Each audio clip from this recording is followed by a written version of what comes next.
Yes. Oh, sorry. You didn't know that was mandatory? I didn't realize. That's mandatory. Shit. Oh, show canceled. Yeah, Sorry. totally. It's our new thing. Jeez. Welcome back to our first show in the new daylight savings time. How many seconds is it from GMT, Michael? I'm 14,400. Yeah. So, so you guys have got a slightly different setup to us. So we have daylight savings time. I think it runs in a couple of weeks' time. So we're on a different thing, and UTC of course doesn't change at all. So yeah, I'm in Asia, so we don't have it either. Right? Yeah, right. So it gets all confusing for everyone around this time. I just want to know what's their daylight savings time on Magor. Yeah, but Magor's a little bit unusual, but yeah, you don't really have days in the same way here. I think the actual day on Magor is about 14 days. But So, how are you this morning, Corey? Good, busy. I've literally been up since 2:30 in the morning. Wow, it's very vibrating. That's super vibrating. What's happening? Is everyone else feeling kind of funny? Yeah. What? No. I seriously, I got up. I went to bed really early, and got up at 2:30, and I've been working ever since. It's pretty good. Now, almost 2 hours of that working was at the beach waiting for the sun to come up. So like, I can't complain. That is pretty nice. Where is that? Where's the beach? We're in North Beach. We're in Miami. Nice. Mm-hmm. Cool. Yeah. So it's sleep out there. Yeah, it was not terrible at all. So normally around this time we do a weekly roundup. I think we're going to forego that this week with the Crown DACATHon madness because we have the pleasure of having Rob Allen from AlienWorlds here. Rob, do you want to maybe just give us a little bit of a rundown of who you are and what's going on? Yeah, sure. So as it says there, I'm one of the co-founders of AlienWorlds. I think I came up with some of the initial concepts around it, and I've kind of been doing the creative elements around it and a lot of stuff around the actual specking of the gamification and how it all fits together in that sense. So I kind of take a little bit of a lead on how things interact together and the design of the elements going forward. Sorry about that. The ghost in the background again. It's funny because this kind of happened yesterday too with somebody else. But like I said, if you don't live in North America, you don't know what Dave's delayed savings time is, and it gets really confusing. So I guess you're here this week to talk about mostly the lore behind. So a lot of the lore is kind of out of my head and out of stuff that the aliens told me about, obviously.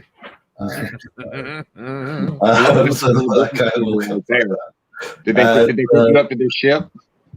Yeah. That was after the the beam of light and stuff, and then waking up somewhere in the field. That was I know Corey's about to have a joke about a probe somewhere in here.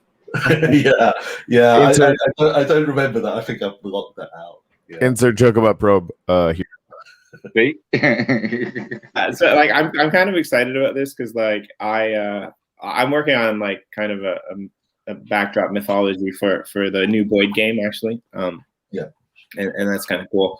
And then like one of the things that I really like about the new website when the new website for the Uplift world went out, like I was like, oh, the new website's out. Oh, what's going on here? And then like there was like some lore there as well.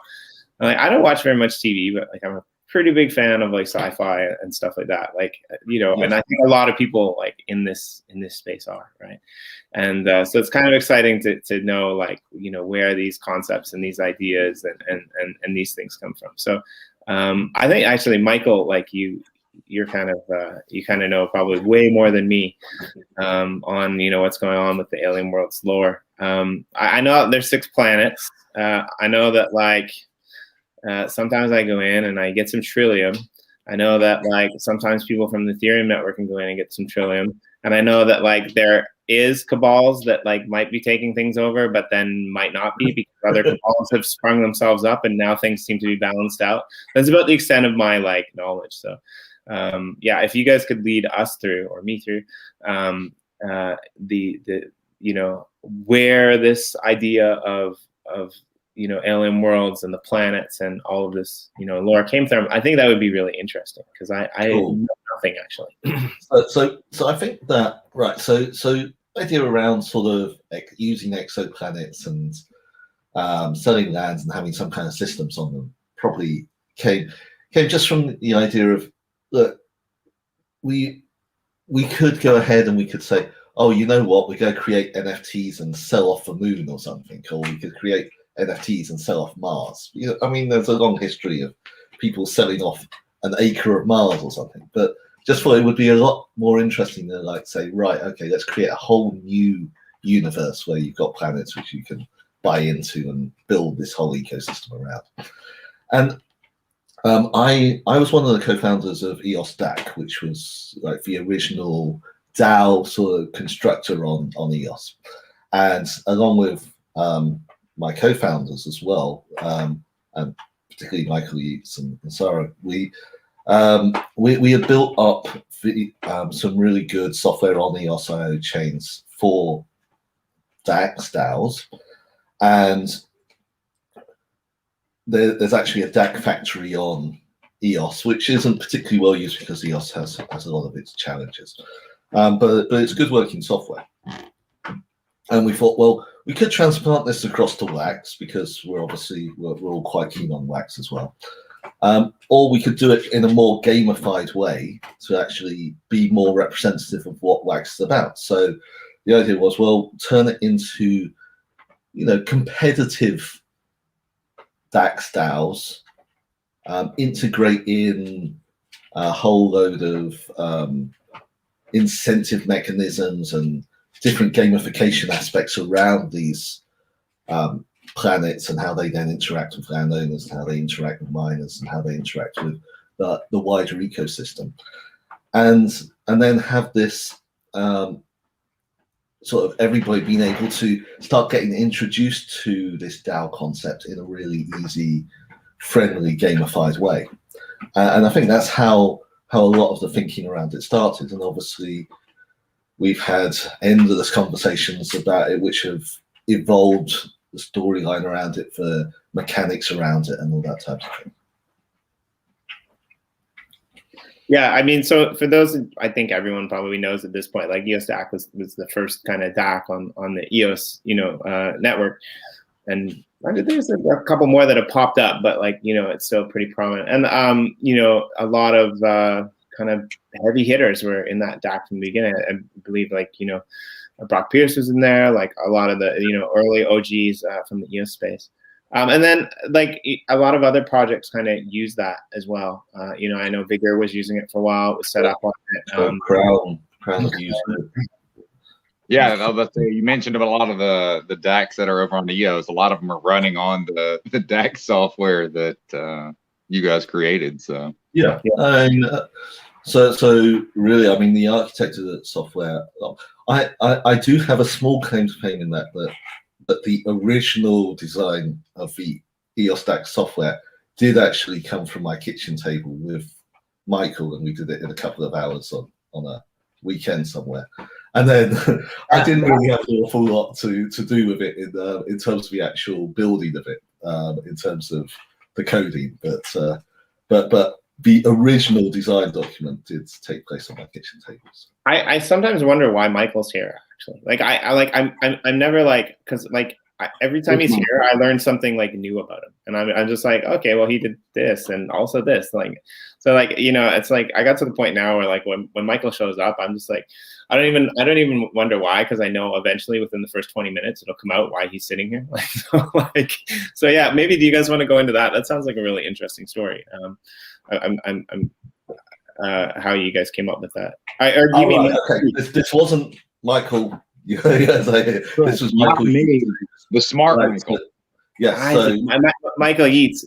Okay, sorry. That makes sense. Sorry, I was just Michael sitting there staring at me smiling. Yeah. So Michael, as we all know, is one of the most colourful and prominent members of the EOS and Wax communities, and has this huge set of potatoes which helps all the infrastructure on. Okay. And he's been such an amazing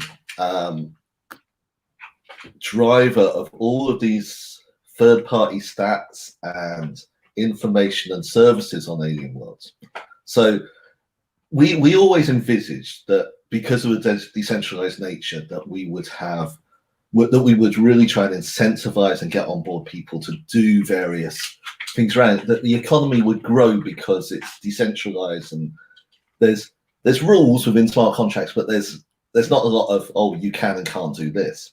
So we always hoped that there would be people who would come and, you know, do other analytics things or provide other services. And quite honestly, Michael's been the #1 person at getting ahead and doing that so far. He's I don't know. There's a lot of people that are starting to catch up with some really cool. There are actually, and I can't just claim them, but Michael really did take the bulls by the horns and has done some really cool stuff around the AW Butler service and around the stats which come up on site, which are two of the best things around. Yeah, we realized kind of early on that would, you know, help expand that gameplay out was, you know, and it didn't require you guys to do it or, you know, to have to be, you know, the data's out there on the chain. You just needed somebody to wade through it, present it, play with it, you know. So started doing the statistics and then started doing some of the reports and stuff for other people to be able to see it, you know, and then even made little mini games of volcano sacrifices and stuff like that. Yeah, which went down really well and started getting controversy around Save the Grey Peacemakers and so forth. Correct. Like I say, until the cards had a more ROI worthy cause as opposed to getting burned, then the sacrifices stopped getting as frequent. But anyway, the idea was, and it wasn't even so much for it to succeed, it was more to inspire and prove the concept is that, you know, you don't have to rely on Yeats to write another button or something in the game. You know, I mean, you can step outside and you still own the cards. So, you know, there's no direct link to the game other than the assets themselves. So, which has been kind of cool. You know, your different games are starting to embrace them. And this is always, I think, the big dream there, that you produce something and then other people go and take it and build it into something bigger and bigger, and it takes on more of a life of its own.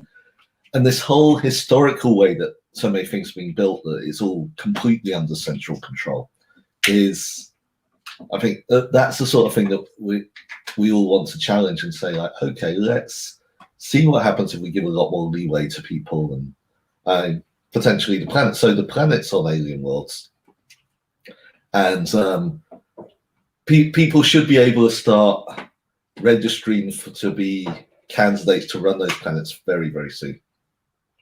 And that they are all DAOs, and they all will operate as DAOs. And the whole idea is that they're going to be able to have a lot of flexibility over what they choose to do in the future.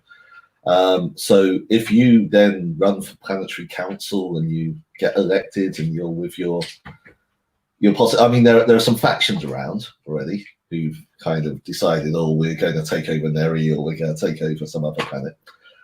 But if you take over that planet, those planets do actually get a really nice stack of Trillium, and they can choose what they do with it. They can choose to give it back to their miners or stakers in some innovative DeFi way.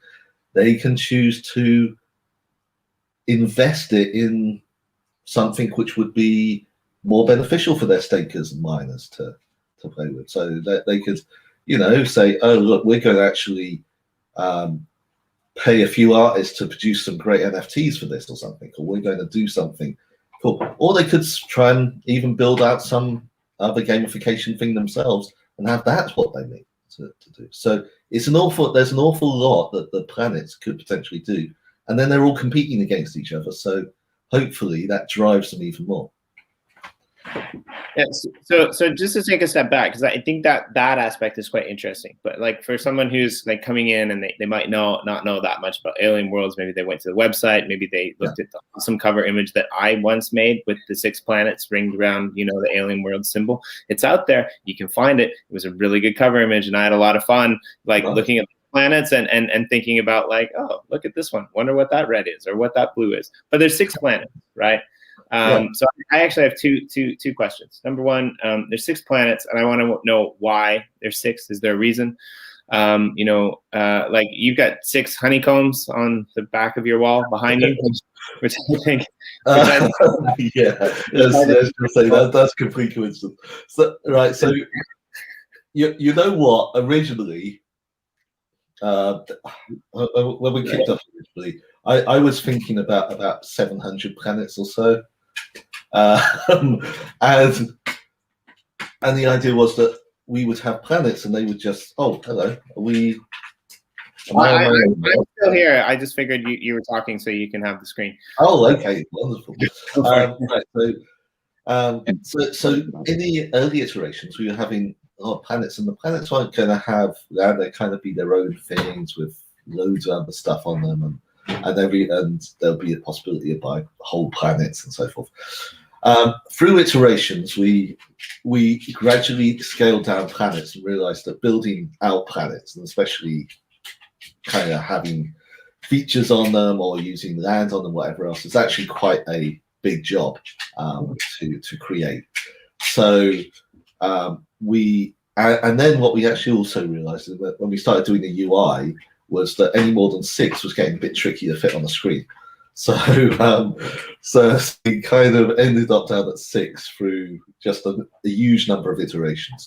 There could well be other planets in the future, but it's going to be very interesting how we bring that on. And I mean, obviously, we don't want to dilute down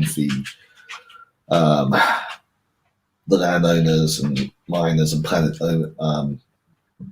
DAOs powers too much, but of course we want to inject new life into the system. So there's some interesting concepts we have about that going forward that I think we be a good win-win for everyone. But we had some pretty serious conversations around the uplift for that as well, right? So I do understand, but that was actually in my question: will there ever be more or something? So that's cool. The second question that I wanted to ask, if that's okay,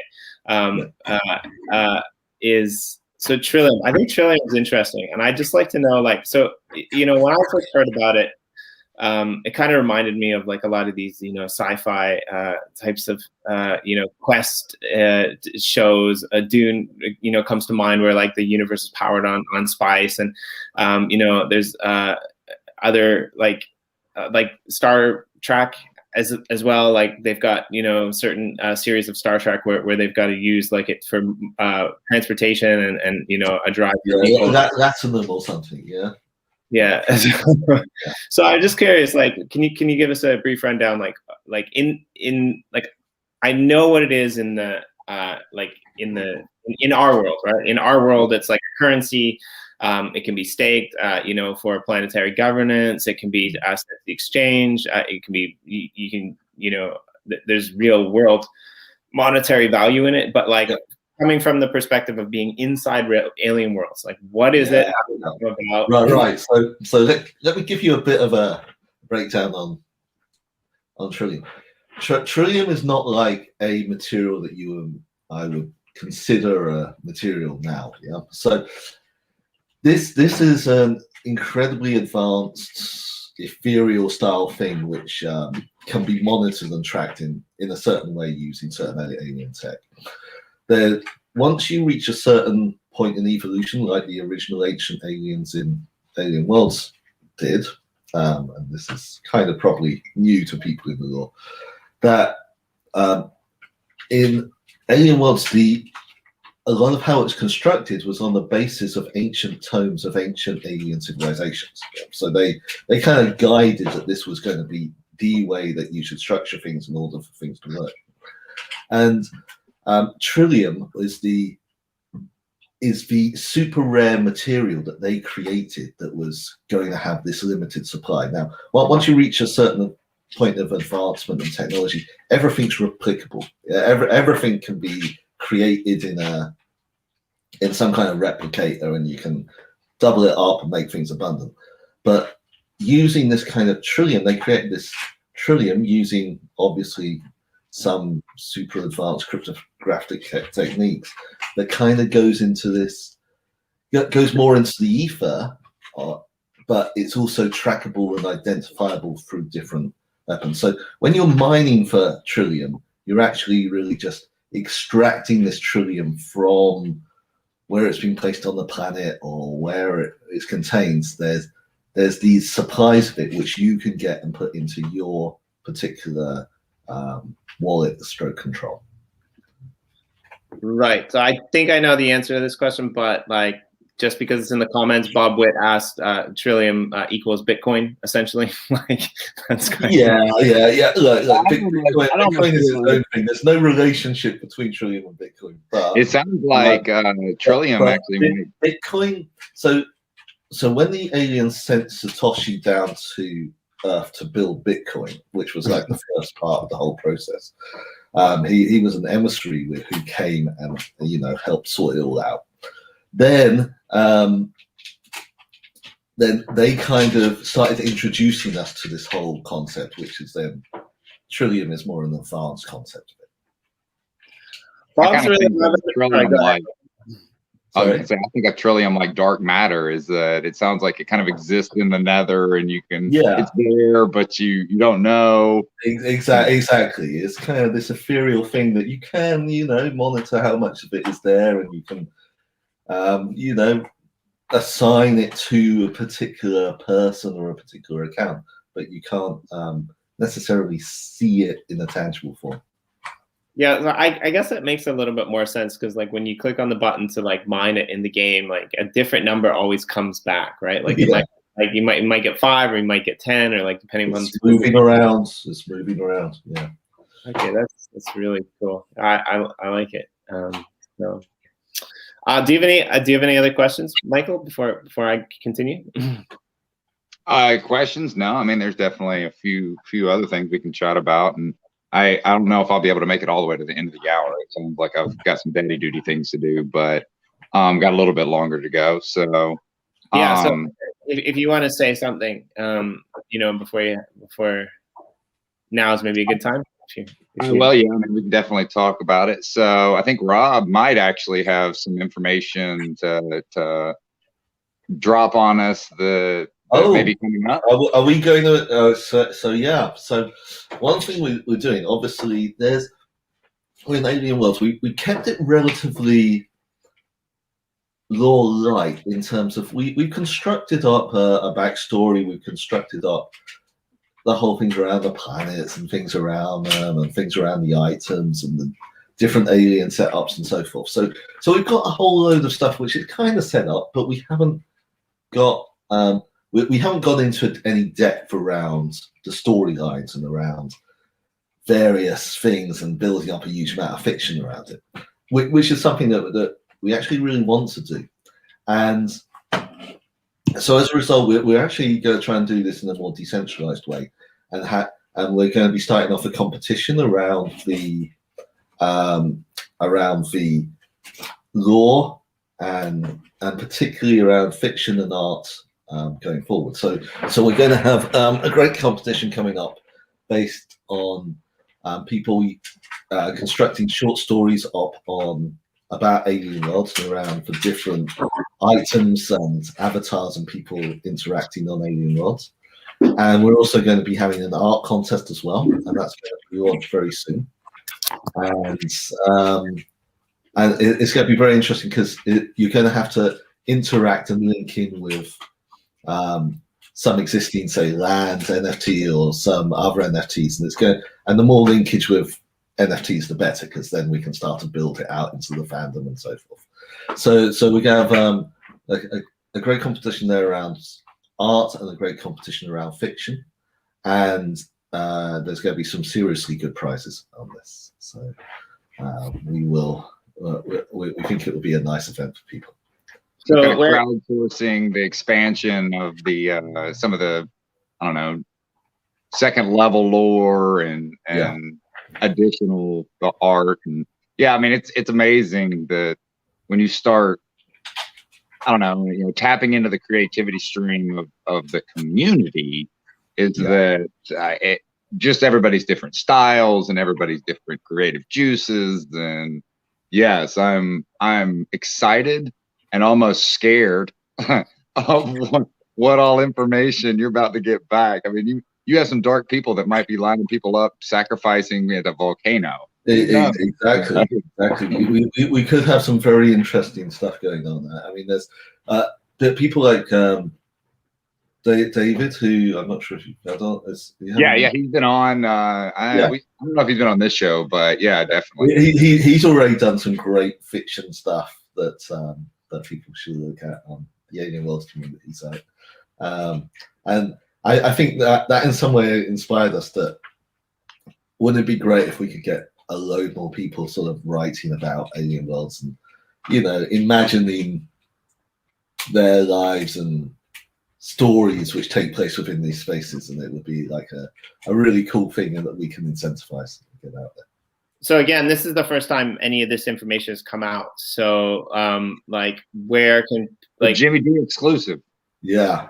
Well, there's early next week. There's going to be full guidelines there. You heard it here first. Yeah. So where should people tune in to see that? It will be. We're going to be releasing it on Medium, so there'll be all the details around that early next week. Yeah. So if you haven't followed the AlienWorlds Medium, make sure you get over there because AlienWorlds.medium.com. Yeah. I was gonna say I'll take a plug for that site right now. That there's Rob's. I think Rob, are you the one that writes most of those Medium articles? There's a lot of Rob thoughts that have come out, and you can see a little bit more of the background behind some of it and some of the mechanics of it, versus that technical blueprint or whatever, stupid math symbols and everything. So yeah, we like a nice combination of stupid math symbols and more creativity. So. Yeah, I think that that's really cool. And then thanks. There's some good comments. So I guess all the prizes and things like that, it can, because Bob and a couple other people are asking, that'll all be released next week. So just follow. Yeah, but I think people will be quite happy with the idea of some of the prizes we're giving away.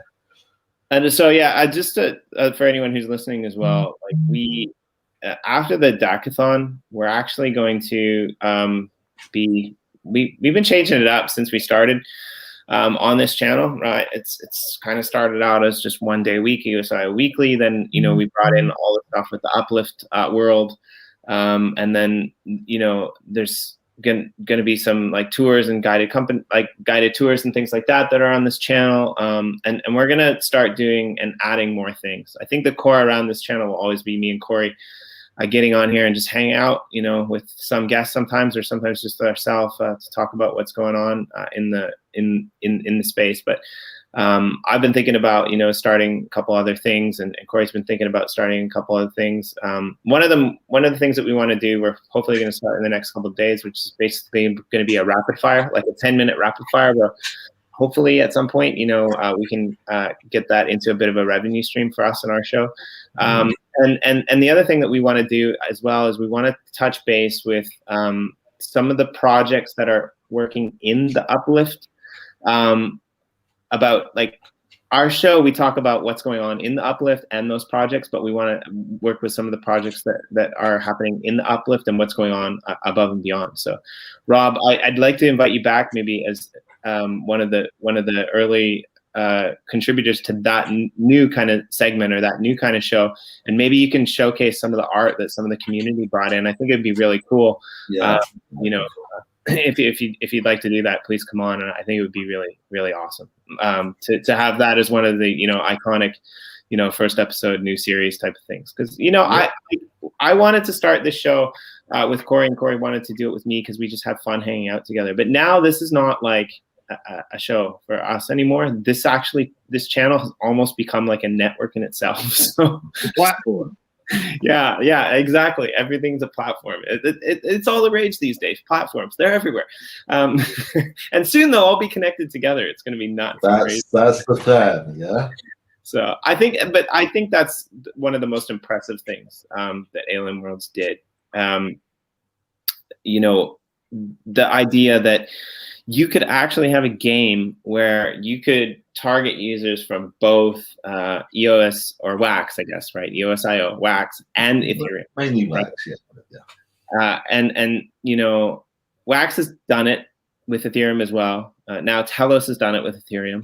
EOS or Ultra, when their platform launches, they're going to be putting an Ethereum plugin. But it's quite interesting to me that you guys were like one of the first, platforms to do that. And we're pretty heavily entrenched in the EOS space, EOS.io space, Wax space on this channel. And most of our followers are as well. I'm just curious if you might have any insights as to like how was it received on the Wax side of it, right? Sorry, on the Ethereum side of it, right? Because I know you guys have the token. So if you want to like speak on that, because there's a lot of haters and stuff too, and I just want to know what your experience was. Yeah, well, yeah, we've obviously got this cross-platform token, and as far as we're concerned, the whole idea of a token living on just one chain is kind of a bit of it's a bit of an old concept. We think that there's going to be a lot more movement of tokens across chains.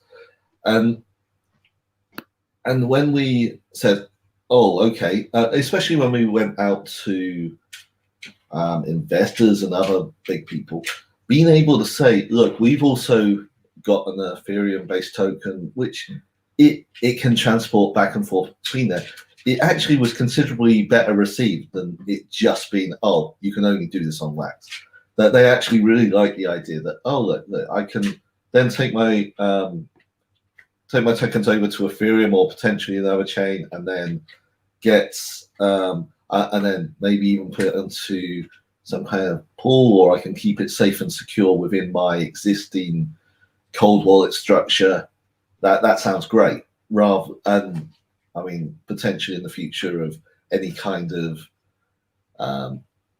way that then they transfer it around within the Ethereum space or some other chain space, and potentially tying that into some gamification on Ethereum as well.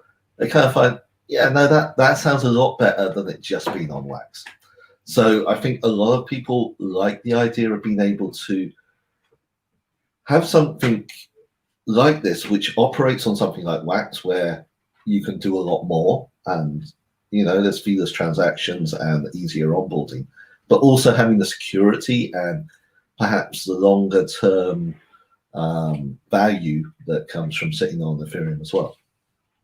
Yeah, I'm kind of, I see a lot of issues with Ethereum when it comes to DeFi, when it comes to transaction speeds, especially DeFi or gaming. But I don't really have any issues with it, other than the fact that it's just not workable in the real world. About as workable as the banking conglomerate is for the average person. Great for high value items. I mean, if you're dealing with $1 million here, then it's fine. But different levels of, what each has their own. I think we're all getting spoiled as we get deeper and deeper into this ecosystem, but, go try to send somebody $500 through the bank and it's going to be locked up for 3 days and stupid things like that. Yes, we get back to the, Ethereum costs $20 and it takes, an hour to show up. That's still revolutionary, in concept for what the traditional framework is. So, and even Bitcoin, so that's why I'm excited to have people and projects like, AlienWorlds and Yeats and whatnot, because we're running some of that bridge between the two and ABC, is to make it seamless. They don't really care. We don't want them to care, okay, if I'm Ethereum, I do it this way because I'm on Ethereum, and poof, Yates Codes automatically flips it to Trillium and dumps it into Wax, and I get a shovel and go whack Jimmy D and Thunderdome with it, Yeah, I think like you bring up a good point. Like I got a little bit pissy the other day in the uplift Telegram channel, and you know what my pissy's like. It's really not that bad, but like that's the thing, right? Like we've been saying on the show and forever, and I'm sure you have experience with this as well, Rob. Like when can we get in the game? When can we do this, right? And this is what happens when new projects launch, right? You have to, you can't just open a project, and it's not like a convenience store where you can just open it and it's there and people come in, right? You have to tell people, you have to give people a way in, and people are like, when can I get in the game? When can I do this? And I'm just like, okay, guys, like you soon, like really soon, like not like if you're soon is like the classic like not tomorrow, not next week, but like really yeah, trademark. Like it's not going to be 6 months from now. It's not going to be 1 year from now. Like really soon. Like we don't know. Like we don't want to announce it and then push it back. Like we don't know. And then I saw further down a comment like, yeah, don't ask when you can come in. Like you get pissy. And I'm just like, we just told you like really soon. Like probably like within the next 2 to 3 months. Message, right? Isn't that what all the memes and everything are? It's just oh, but wait a minute. Can we get in yet? No. Read up 3 messages. Yeah. Sorry. Go ahead. Oh no! One of the interesting things. So, I mean, a lot of that is, people do want to do stuff, and they do want more functionality and more utility on things as soon as possible. And I think it's really great to try and roll it out slowly. So there's this real problem, certainly in the game world, that they don't want to release stuff until it's absolutely perfect. I think that's that in this type of space is really not a good idea. I think it's a really good idea to release and iterate, but there are certain security things and certain things that you've got to get right, or else everything falls apart. So it's kind of like you've got to, in some way or another, everyone's got to have a little bit of patience to make sure that they don't overrush people and then end up with something that's just get completely screwed up. But also kind of push people to release things incrementally that's going to be continually get stuff for them. Yeah, I mean, can you imagine if George R.R. Martin or George Lucas didn't release Star Wars or Game of Thrones until it's finished, right? Like that's the whole legacy that never would have existed, right? Well, I mean, it's bad enough now anyway with Martin. He's like, we don't even know. Like he doesn't really finish it, right? It's like all we still got to go on is that terrible ending on the TV. But that's the thing, right? Like, actually, it's funny, a little bit off topic, but I was talking to a friend of mine about this the other day. Like, they could totally like do it up, right? Like now he has the opportunity to like kill off characters that weren't killed off in the TV show. Right? Like you can have two parallel worlds with mythologies. And actually, so this is a comment in the questions that I want to bring up, because this is something that a few projects have been thinking about, right? And I think it's a really valid point. Like there's going to be a lot of mythology built into the Boyd land plot, on the Uplift world. I know AlienWorlds is part of the Uplift, and the question is, Rob's seen Robotron in the Uplift. I haven't actually seen that yet, and I'll have to go and try and find that. Okay, yeah. So actually, we're the locations now might change with the new system and the servers and stuff. So, yeah, the question is, are you going to build any cool stuff in the Uplift? Like, I'm assuming that you will. I'm not. On my land. If you can jump over there. It is a plan that we're going to get a little team together and try and build some super cool stuff. But it's a matter of, we may not be the first ones up there doing it. We might be a bit laggedy on it because we've got so many other things which we try to get done at the same time. But yeah, there definitely have been discussions, and we are very keen on trying to get bring in a little team to do some cool stuff on it. Hey, Jim, I'm going to send you a screenshot of it if you can share it on screen. Sure. And when you do that, Bob, like open forum wise, like just ask away your questions in the comments, and we can answer them. Cool. Yeah. Shall I just pick up some of these which I've seen here? Yeah. I'm trying to go through them, but we missed some of them. But yeah, I go through them. The other one that I wanted to ask as well was how do you balance miners across planets? It seems that some planets are a lot more popular than others.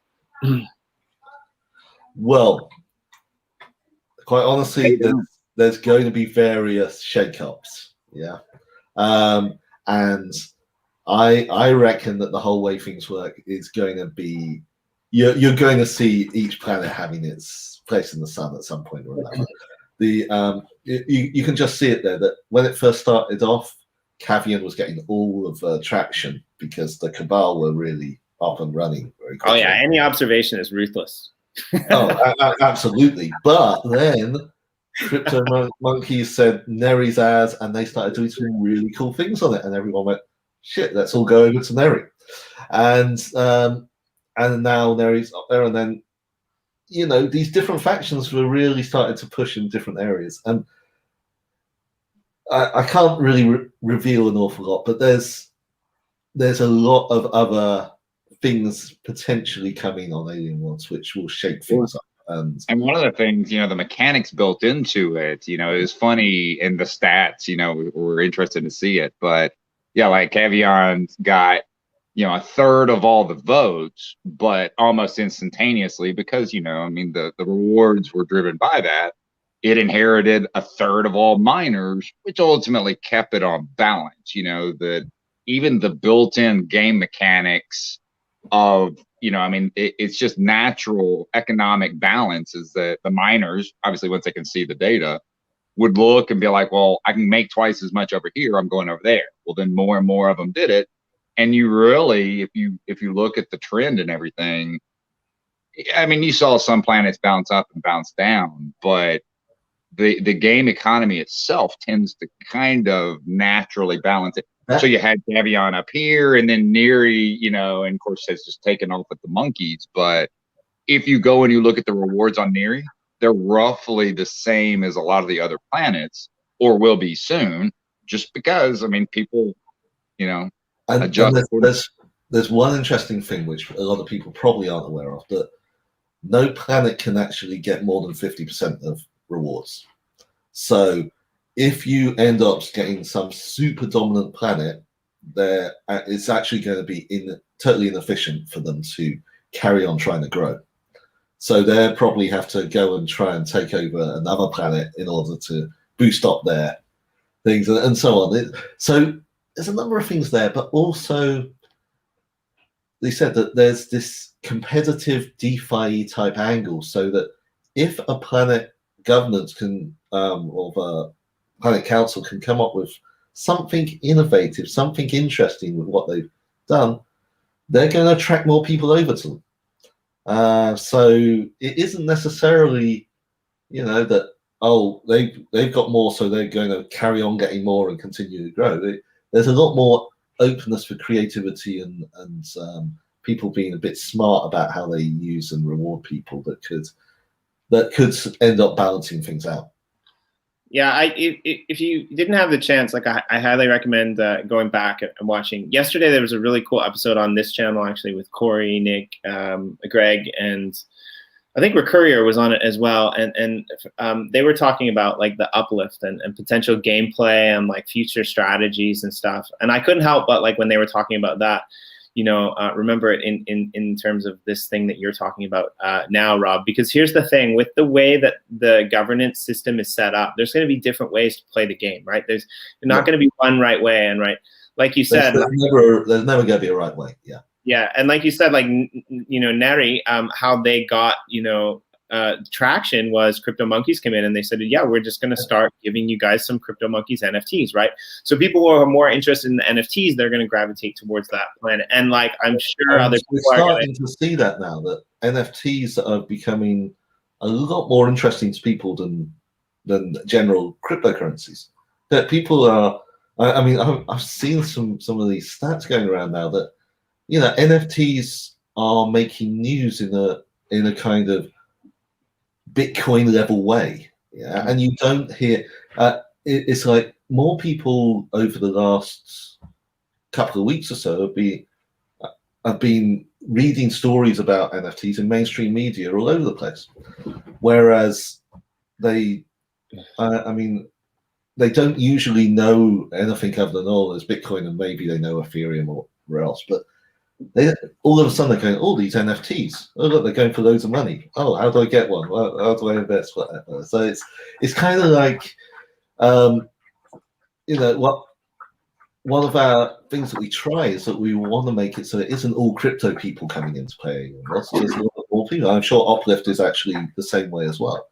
And to a lot of people, the idea, oh, I get this NFT and then I own this, that's like more interesting to them than owning a bit of cryptocurrency. Well, and I think the idea of, well, in AlienWorlds case and in the Uplift world case as well, but I think the idea of like almost passive income, and to a certain extent there is a passive income, like through the landowners and through the planets there. Potential. So, but like that's gonna you know, affect a lot of people. But it cracks me up really, because like, you know, you see these discussions online.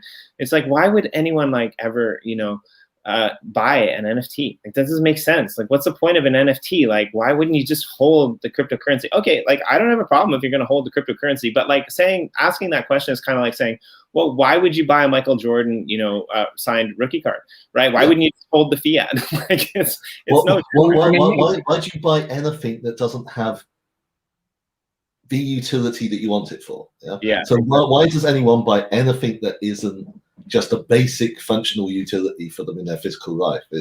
It's because people, you know, they want to have stuff and collect stuff and show other people their stuff. You know? Yeah, exactly. And as we move more, I mean, I said this on I'm sure lately, but my view is that we're going to spend more and more time in virtual worlds and virtual spaces and whatever else. As a whole civilization, we're just going to move more in that direction.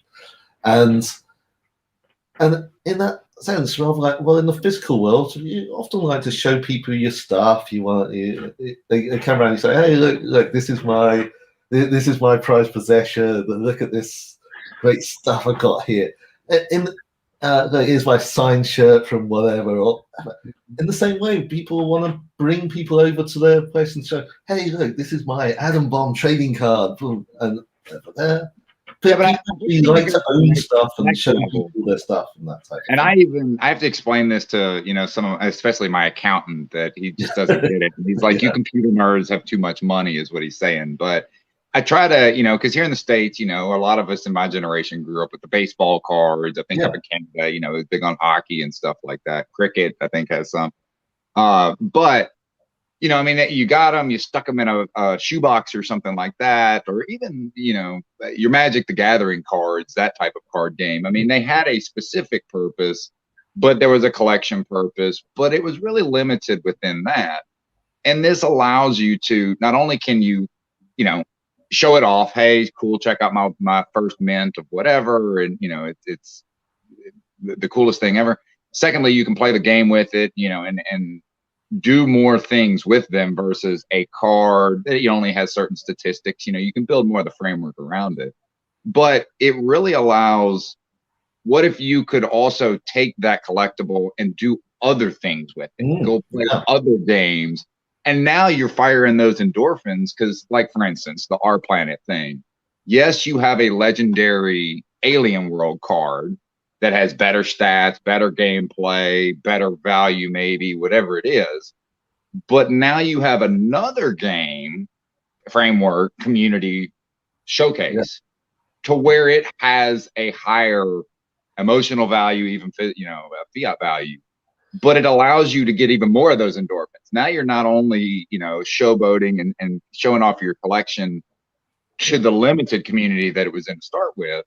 You're able to, on the fly and almost without the consent of the original creators, you know, I mean, it's an asset that's out there. There's nothing that stops you from doing it. You want to build a volcano and sacrifice it? All right. Yeah, I think it's really interesting, like the idea of, like, there's a funny comment in here. I want to go back to a couple of these other questions. So I'm skipping down, but I'll go back up. You know, paper money, you know, is essentially an NFT. They just have really high mint numbers, right? Marbles are NFTs, but they have different styles, right? Like this idea of NFT like makes it really interesting. And I used to collect comic books, right? Like I used to collect baseball cards. I have a whole library like of books behind me that like, you know, I've moved like everywhere. And here's the thing with me, right? Like I don't necessarily own a house, and I don't want to own a house because I don't want to be here forever. Like there's places that I want to live, like, and I'm saying this honestly, like there are places that I want to live, not one place, you know, like places that I want to go. And so the idea of like being able to have these NFTs at some point and not have to move all of my collectibles like to a new country or to a new city, and I can just plug something into the wall that like puts them up on the screen so that they can display and everyone can see them would be awesome.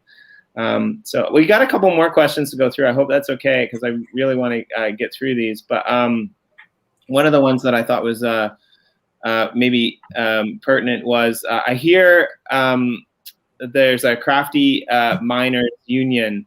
Sorry, that was the wrong one. There's a miners union taking place. Do you want to talk about that and how, like, you know, does that compare to the governance of the planets, in opposition to the governance of the planet, I guess? Yeah, well, if you come together, you can try and vote together on your platform and have your crafty miners union party or something. You know? So there's no guarantees that you're going to be able to vote within, but maybe you've got a slate of people to vote in. That's could be. Yeah. Could Yeah, be. and I guess it goes back to like how people decide to play the game, right? It cracked me up, though, you know, because you were talking about the crypto monkeys thing the other day, right? Like, and it's like if you look at what happened with the whole GameStop thing, right? And then like that was pretty cool. That happened, and then they were going to do it for silver, right? But you're not going to pull it off for silver if you already pulled it off once, right? So it'll be interesting to see, right? Like crypto monkeys, they kind of pulled it off. Like, can someone else pull it off? You know, we don't know. Maybe like, you know, this is. I can tell you this, is that yes, as I run the AW Butler service for different projects, it's amazing to see there's a lot of stuff. How impactful it is. Like say, I ran the first run of a script monitoring a land, you know, it wasn't announced or whatever. And there were 16 cards and there were 16 mines in an hour, right? I mean, I even had mathematical problems. I checked it the other day and it is thousands and thousands an hour now, because the program's been promoted and, you know, I mean, people are realizing it and like it.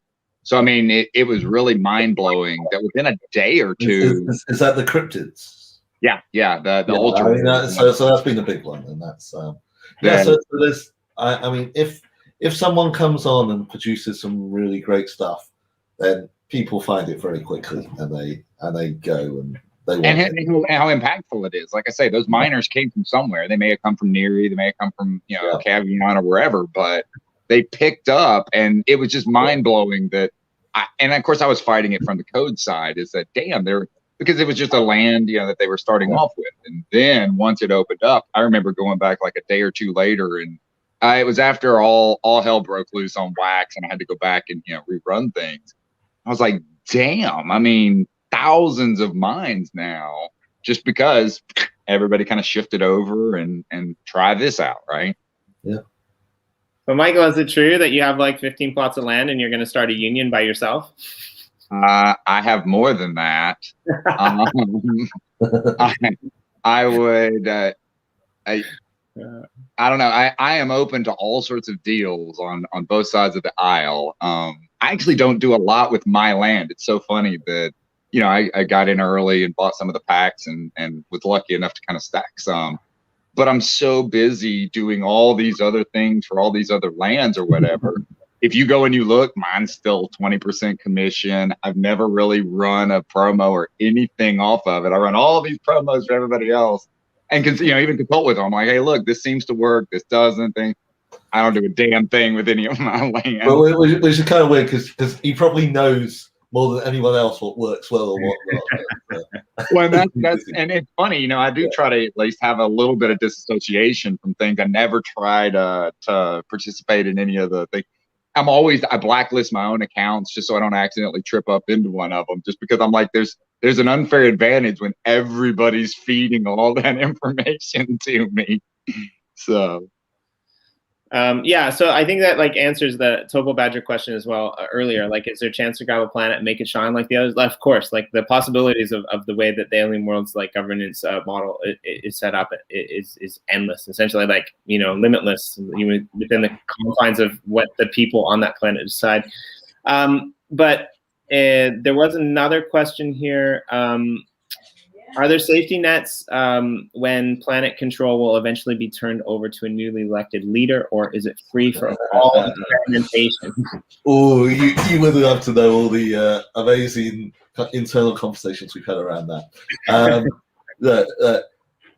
Quite honestly, we want to make it as much of a. We've got the rules here, and that's what they are set up as it is. Now, obviously, there are a couple of cases where we see that there's potential of problems. I mean, the biggest ones being, okay, people could just come in and effectively just take stuff themselves and not do anything at all and not do anything positive. And in some ways or another, hopefully that will start to unravel itself, because then other people won't be interested in being involved in that planet anymore. We've also got the case that, okay, what if woe betide that we start getting some planet in control of, for want of a better term, Nazis, and they start promoting some really bad agendas and stuff, whatever. Well, in that case, what we're probably far more likely to do is seek some kind of resolution, and then, but because they rely on this contract with the Federation, yeah. So every planet does rely on a contract with the Federation, and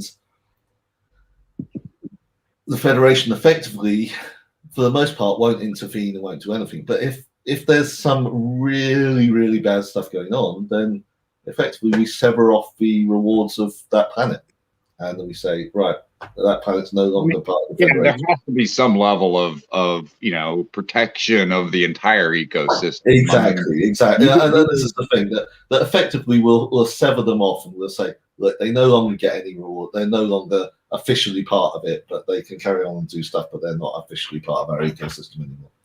And that's effectively what we do. And then it will, unless they have some real power behind them, it'll be very hard for them to continue to operate very well. But like I said, I mean, this is blockchain. These are DAOs. There's an awful lot of learning that needs to go on around how it all works, and we don't want to like go into the state where it's always like, oh, we know best about this. We want things to evolve as much as possible within the rules that have been set up. I mean, people are always going to be critical, like, so I'm not pointing to anyone in particular, right? But people are always going to be critical, and a lot depends really why you're in the space, right? Like there's a lot of people in the space that are in the space because they believe in the space. I read a really funny, kind of meme joke the other day that like the only people in this space that like are in it for the tech are EOS hodlers. Crack me up. Like the price doesn't move. But to be honest, like the EOS community at times it can get toxic, but at times it's good, right? The wax community right now is on fire. Everyone loves wax, right? But like, what's interesting to me is I've worked, on a couple DACs as an active DAC member, and then I get busy. People say, oh, like the DACs are the cabals, they're being controlled by whoever, right? Well, it's possible, but for the most part, it doesn't happen, right? And you can ask people that I've worked on DACs with, like, it's like I could, quit and leave the DAC, but I don't want to do that because I kind of want to be here, and I don't just want to, exit it. So basically, I'll go on and I'll say, look, guys, I'm busy. Please vote me out. I don't have time to make decisions, and that's what people do. And they vote somebody else in who does have time. And this is a really cool structure. So I think a lot of times when, probably more so in a game, right? Like where people are like interacting, because it's a game, because they want it to be fun, right? Because they want to get along, then these communities are going to self-organize in a positive way. Oh, and I think there's one thing, I think Gary brought it up in the comments that there is a kind of term and service and a term and condition thing which people sign when they know up about, that they won't do anything really, really bad to mess things up. So right. So we got a bit of control there.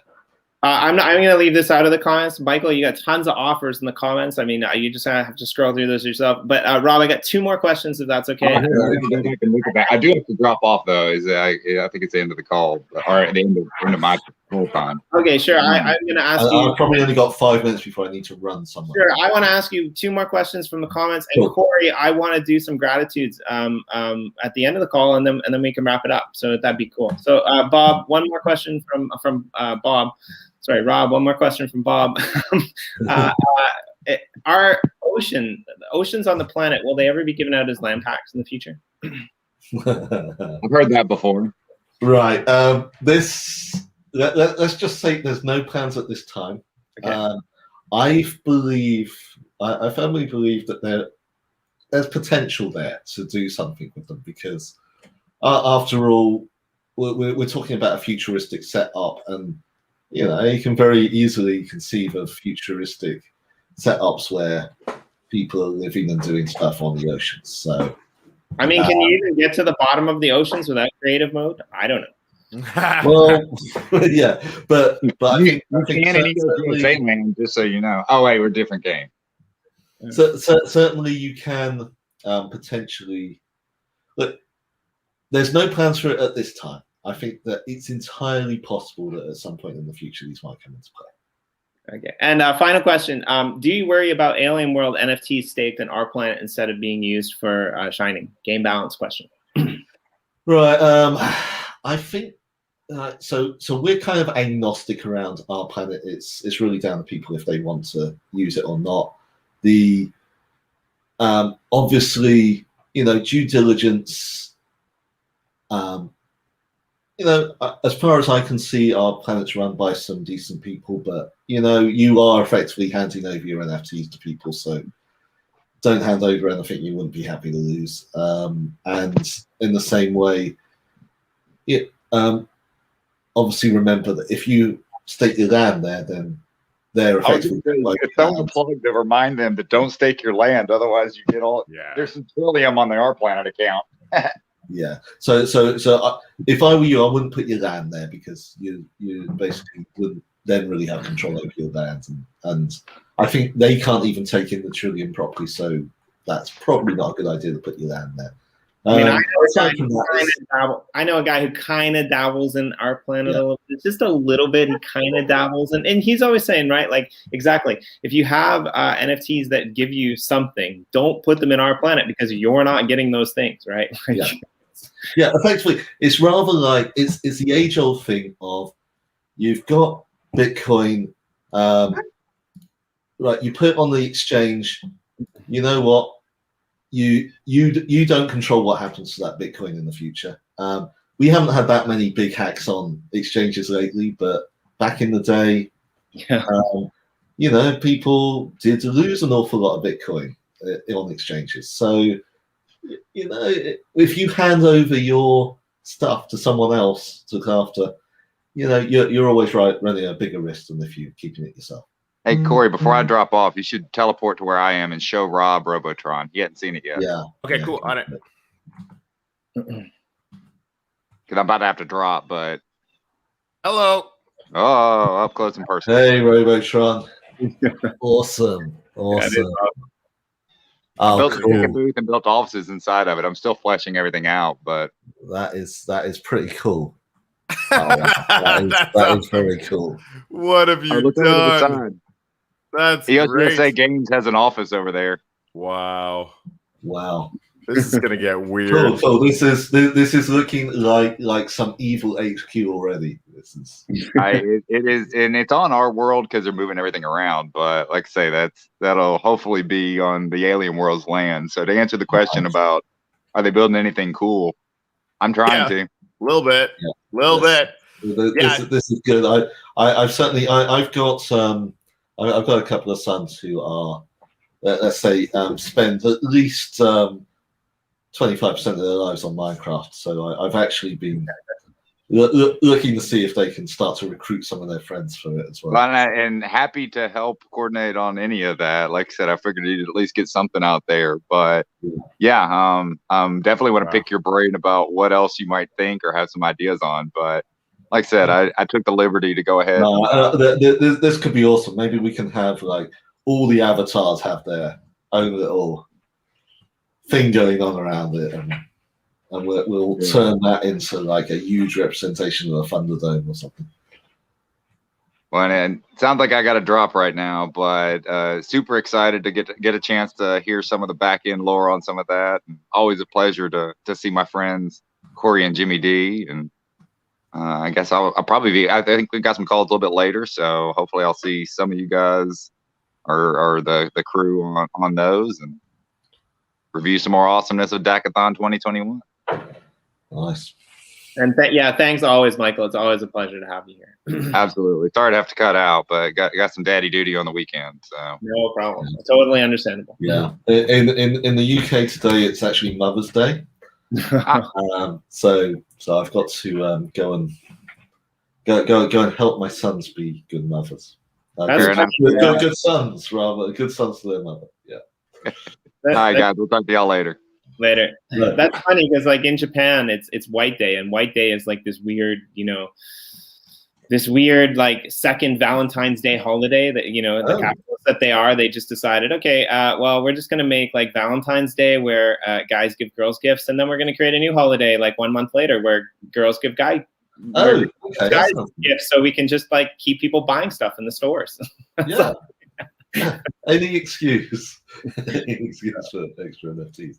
So Rob, I think you've been in here, but you've seen, what happens, right? But we usually start off at the beginning of every show. Corey gets gratitudes from all of our guests. I don't think you've had a gratitude on the wall yet, so we really want to get you one up. So Corey, if you want to do the honors. Oh, okay, awesome. Yeah, what are you grateful for in this moment? In this moment, I'm particularly grateful for my lovely wife and my sons, who are busy trying to help her have a lovely Mother's Day, and particularly grateful for my family in the past who helped me a great deal in everything I'm doing in life. All right, I'm having to edit that down somewhat, but we'll get there. Nice one.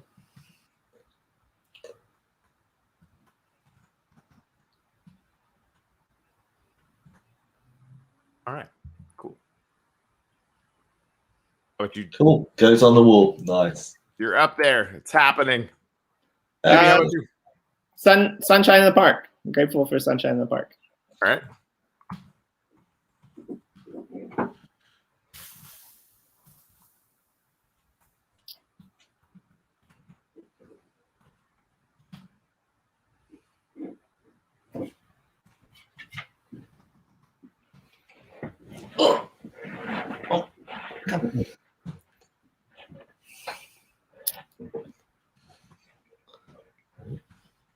And Corey? Yep. Hey. Wow, who's that little guy? Or big guy? That's Oreo, my nice dog who's just got the cone off his head. So I'm thankful that he's now got a cone off his head. Oh, that's awesome. All right, I'm grateful for Emblue and Rockwell, the best partners possible.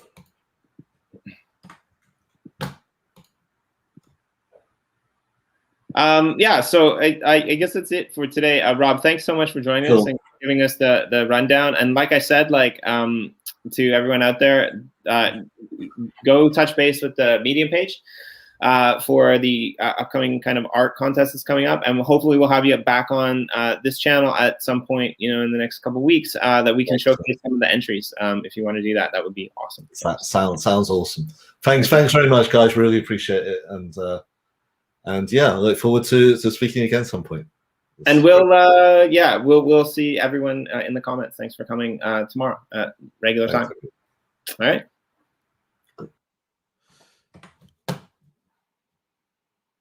You doing the button? Are you doing the chop? I'll do it both. Ready? Oh, yeah.